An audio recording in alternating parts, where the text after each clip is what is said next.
Good morning सर्वांना. सीताराम. तर संध्याकाळचे 5 वाजलेले आहेत. आमच्या मनी माऊला दूध टाकलेलं आहे. तर आज होता सोमवार, तर हप्त्याचा बाजार. तर 5 वाजलेले आहेत. आज आलेली आहे भरपूर आमची ही तरकारी. काय काय आणले मिस्टरांचं बघू द्या. सांगलेलं काय आणत नाही तर नाही सांगितलेलं सगळं घेऊन येतात. मी त्यांना आता वेगवेगळे भाजीपाला सांगितलं होता आज, पण त्यांनी बघा काय आणलेलं आहे. ही आहे पत्ता गोबी, जे ताजी लसलस हिरवीगार. आमच्या आजूबाजूकूनच खेड्यातून भरपूर तरकारी येते, त्याच्यामुळे आम्हाला सगळा भाजीपाला असा फ्रेश भेटतो.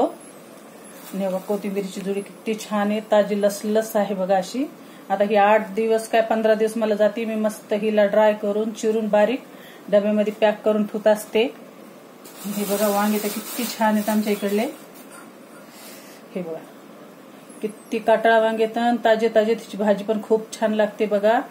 आणि एकदम सकाळी तोडलेली तरकारी आहे, काही 1-2 दिवसापूर्वीची पण नाहीये.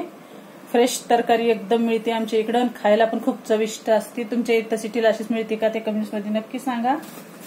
आणि ह्या आलेल्या आहेत शेवग्याच्या शेंगा, जे मी सांबर मध्ये पण खूप टाकते. आणि अशी सुकी भाजी, रश्याची बी भाजी खूप मला आवडती. तर बघा किती छान हिरव्या गार शेंगा आहेत अशा. आणि आज कशी काय की शिमला मिरची आणली. आमच्या इथं तेवढं कुणी खात नाही शिमला मिरची, पण काय आज आवडली वाटते आणली. आता ह्याची मी बनवणार आहे पुलाव. त्याची रेसिपी मी तुम्हाला नक्की शेअर करणार आहे. आणि आमच्या इकडं टमाटे जास्त आणतात. तर हे किती भरपूर टमाटे घेऊन आलेले आहेत. 1-2 किलो टमाटे तर आम्हाला हप्त्याला नक्कीच लागतात, कारण आम्ही साऊथ मध्ये राहतो. ह्याच्याशिवाय आमची एक पण भाजी बनत नाही ना काय बनत नाही. प्रत्येक रेसिपीमध्ये आम्ही टमाटे यूज करतो.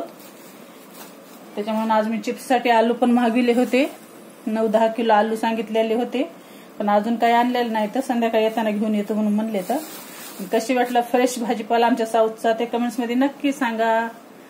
लाईक, शेअर आणि सबस्क्राईब.